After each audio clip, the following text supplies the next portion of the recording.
Potter's cloak of invisibility.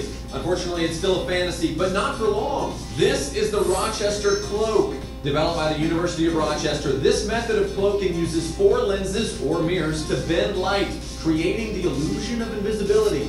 This is the first device that we know of that can do 3-dimensional, continuous, multi-directional cloaking. The cloak is scalable, so the bigger the lens, the bigger the cloaking field. But its most practical use is for surgeons, allowing them the ability to see around their hands in tight spaces during an operation.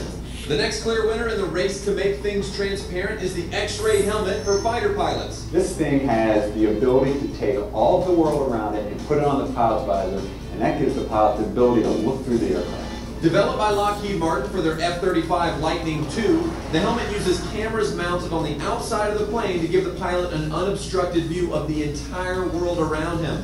And the last piece of transparent tech we're looking at strives to keep you safe on the road. Currently being tested, it's called the Safety Truck by Samsung. The electronics manufacturer decided to mount 4 rear outdoor monitors to the back of their truck. A camera in the front feeds video to the screens, giving other drivers the visibility they need day or night when trying to pass a semi down a 2-way street. It's still just a prototype being tested in Argentina, but hopefully we'll see it here soon, bringing the invisibility of the future into the present on The Futurist.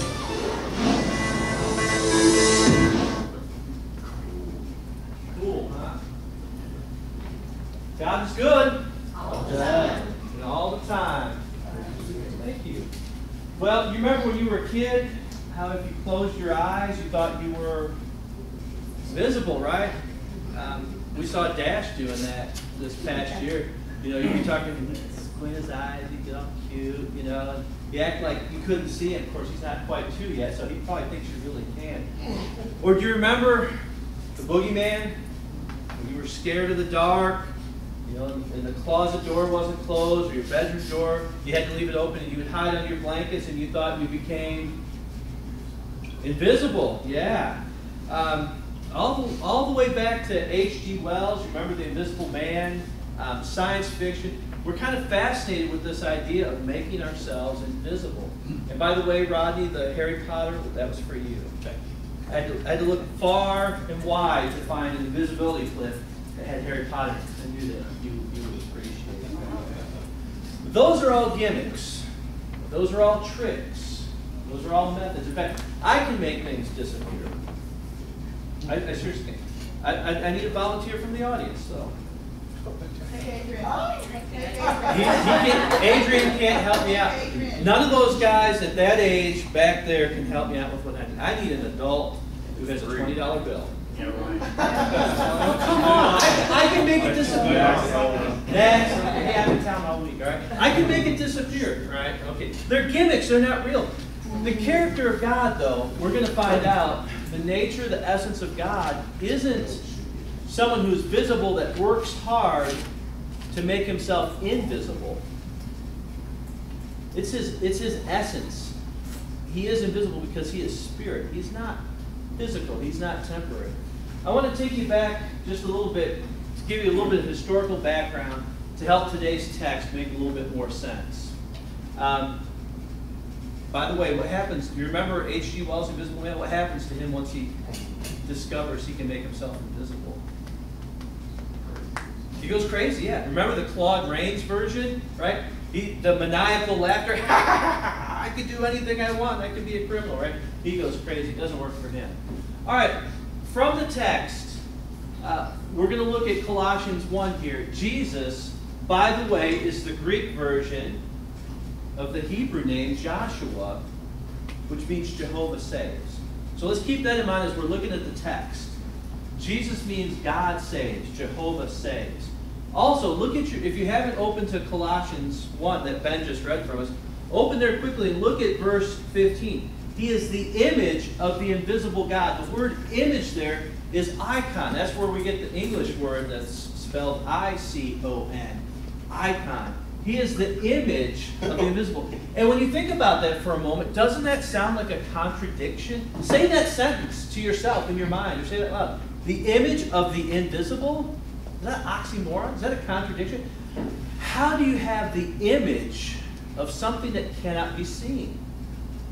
You know, what is the sound of one hand clapping, right? I mean, it doesn't sound like it makes any sense. Ben, that's not helping. I can hear the clapping up here, okay? I'm just kidding. Yeah, so all the kids back there. How do you make? All right. Yeah, the image. So, okay, we have to understand what they thought. What the Colossians would have thought. When they hear the word image, it's a word that's used oftentimes to represent their money, okay? So here's a denarius. You remember all the parables, a denarius wage, a denarius this, he owed a denarius, all this. Here's Vespasian at 75 year AD. And on the back side of the coin is the word Pax Romana, and it's depicted as someone seated holding an olive branch, because the olive branch represents what? Peace. And so in this passage, we've got Jesus portrayed as the image of the invisible. In their culture, the image of the Roman emperor is passed around on the currency so that you always see him. There are statues of the emperor set up in all the major cities, and they wouldn't call it a statue, although it was. They would say that's the icon of the Roman emperor who is viewed as deity. And in fact, in front of this icon, you had to put a little bit of incense on a tray and worship the emperor. So this is a very well-known phrase in their day, this image. It represents something. Now, Paul talks about the gospel in today's passage quite a bit. Did you know that the gospel was a political term? That was not a word that was made up by New Testament authors. See, all my life, I always thought, well, I wasn't a Christian all my life until I was 25, but all my adult years, I always imagined that the word gospel was a Bible word. Isn't that what you were taught? Isn't that what you thought? Gospel was a proclamation of good news, and it was the announcement that the emperor was coming to your region. So the supreme leader of the civilized world is coming to visit you. Here's the good news of the Caesar, the good news of the emperor. They're coming to see you. And so in their day and age, the good news for the Roman world was Roman peace, Pax Romana. It means Roman peace, and it starts with Augustus and it ends with Marcus Aurelius. And so good news and peace, which is all in this passage, are politically charged terms. When Paul uses this, he is talking about a competing story. You think the good news is Roman peace. I have real good news for you, and it's the peace that only God can bring. So how was this Pax Romana achieved? It was achieved by the sword, because the Romans were brilliant military strategists. They perfected the size of the sword. They perfected how you put a group of military people together. They perfected how far out to spread their outposts. They were geniuses. And so they dominated the world, and they brought peace through the sword. Talk about a contradiction. All right? But how did they enforce it? We know how they achieved it, through the sword. How did Rome enforce its peace? Through the crucifixion. The Romans would literally crucify hundreds, sometimes thousands of people, and hang them for miles and miles outside of cities or outside of Rome. Crucifixion. We look at crucifixion as, oh, that's that cute cross or bracelet or emblem on the car or a t-shirt that we wear.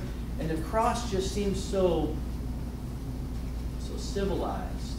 The cross seems so, just brings us warm, fuzzy feelings. When you use the word cross in the ancient days, it would be like talking about an electric chair or a guillotine or a noose or a firing squad. Any type of way that you could think to brutally execute a criminal, the cross was even more brutal. And that's what it meant. So when these people read the word cross, they don't think Christian jewelry. They don't think steeples with an emblem of a cross on it. They think criminal. They think execution. And so when Paul is writing here in Colossians to a community that is under the government's control, well, you're not going to tell me this is the worst sermon ever, right? Okay. All right. This is what they're thinking. They don't think the way we think. All right. Do one of these black it out? Does that black it out? There we go. Thanks. All right, so there's a little bit of background to help us kind of understand the text. So open to Colossians chapter 1. All right? So Paul says, talking about Jesus, he's the image of the invisible God. So he wants us to know that Jesus is the representation. When you're seeing Jesus, you're seeing God. In fact, if you want to look in your Bibles or just listen, I'm turning back to John chapter 14. When Jesus is talking to his disciples, in John chapter 14 and verse 7, if you had known me, you would have known my Father also. From now on, you do know him and have seen him.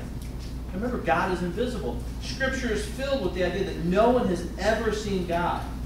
Verse 8, Philip said to him, Lord, show us the Father, and it'll be enough for us. We just want to see the Father. That'll be enough. No more questions. No more difficulties.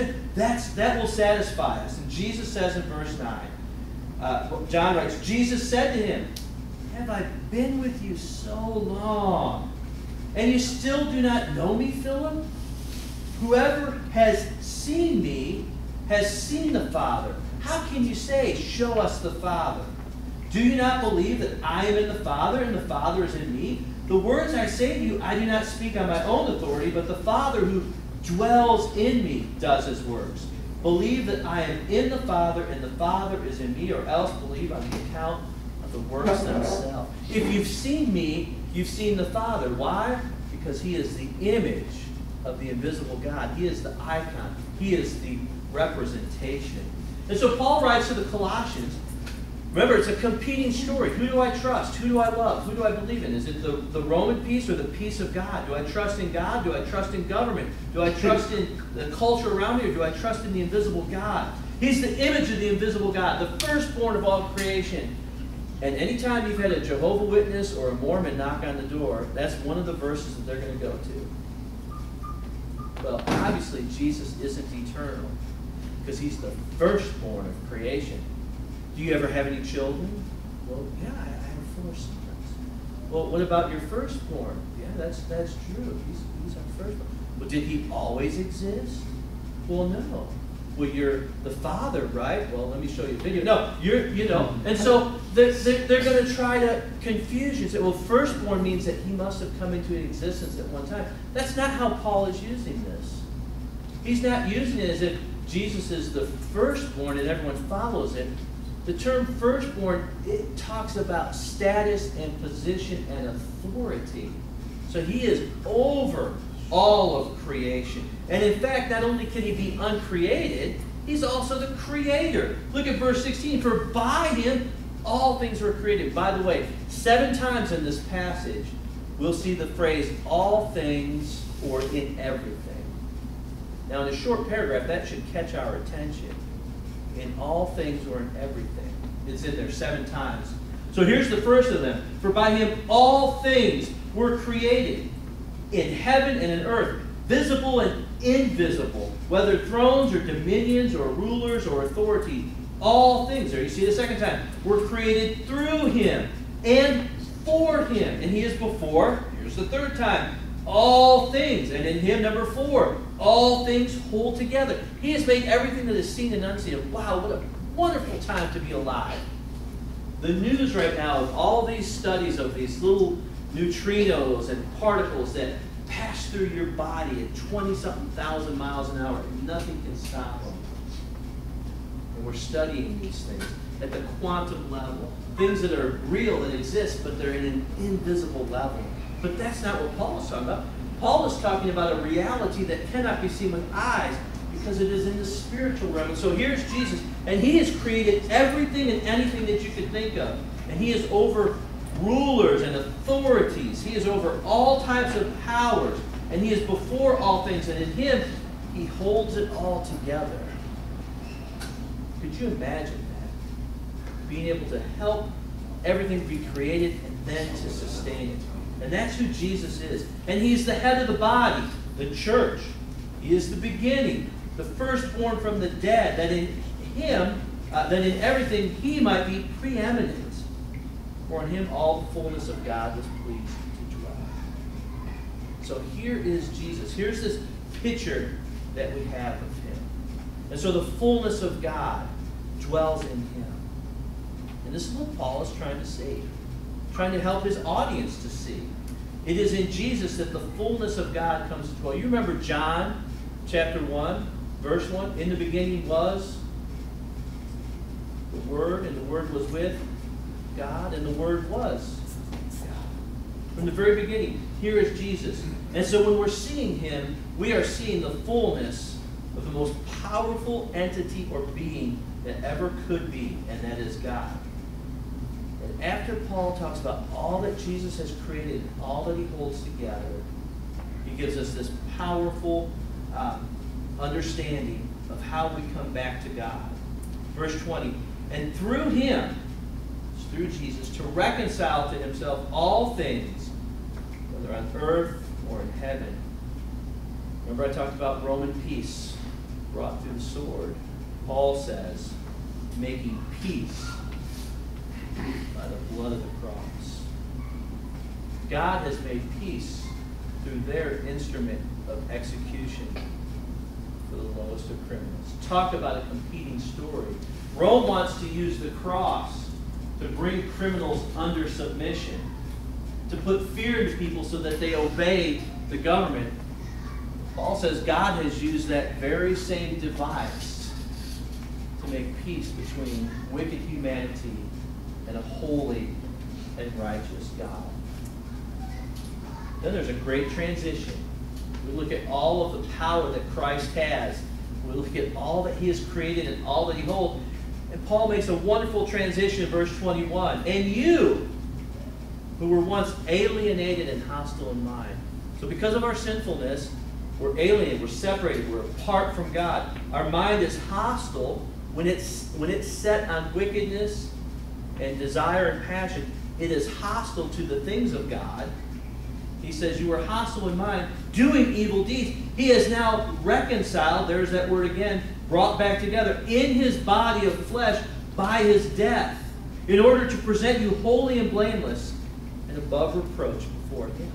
So through the blood of the cross, we who were separated from God have been brought near. And remember how they're seeing how the cross is used in their day and age. It's not to bring people together. It's to hurt them. It's to bring them to a wicked and horrible ending. And here Paul says it's through the cross, through his blood, through his death. Jesus has brought us who were far back before God. And so he says, above reproach. Do you have reproach? Do you have things that are on your record, things that you're not happy about? We don't have to worry about that. We're brought back to God. And so he's reconciled us.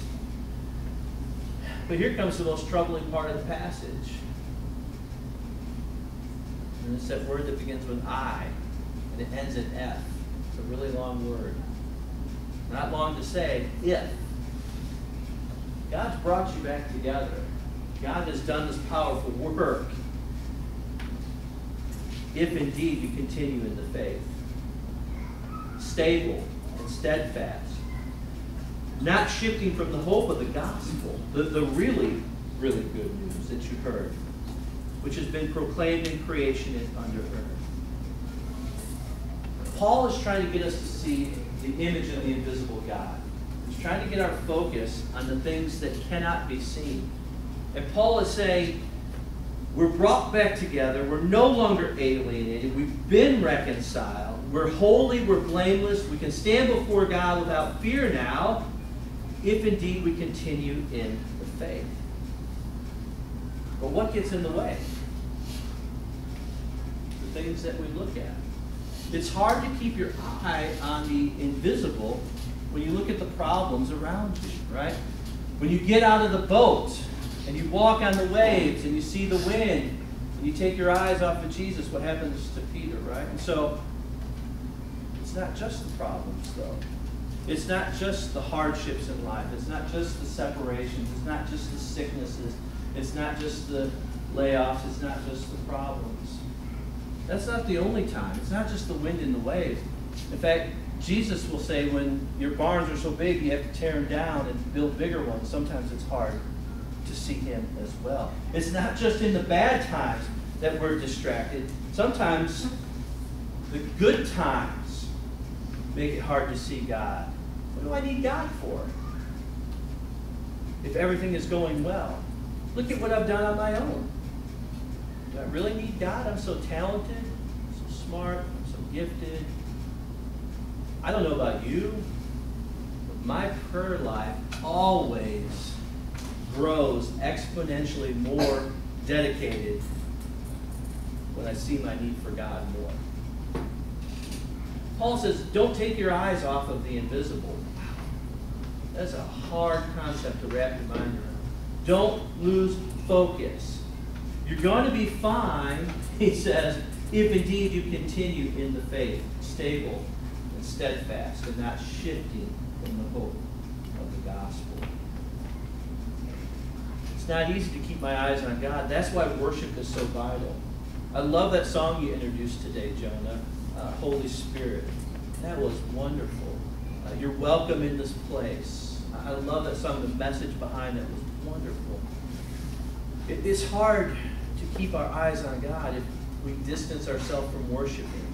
There's something about worship, and I don't claim to have all the answers or understand it, but there's something about worship that takes our eyes off of the physical and puts our focus on the eternal. It's also not easy to keep our eyes on God if we're isolated.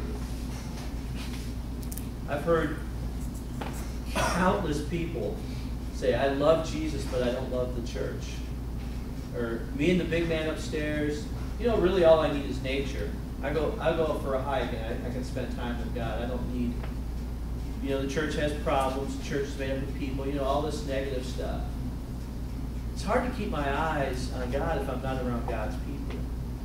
Community is so vital. We see God at work in community where we won't see it in ways of separation. Well, let me come back to where we started to wrap this all up. Let's come back to verse 15 for a moment. So he's the image of the invisible God.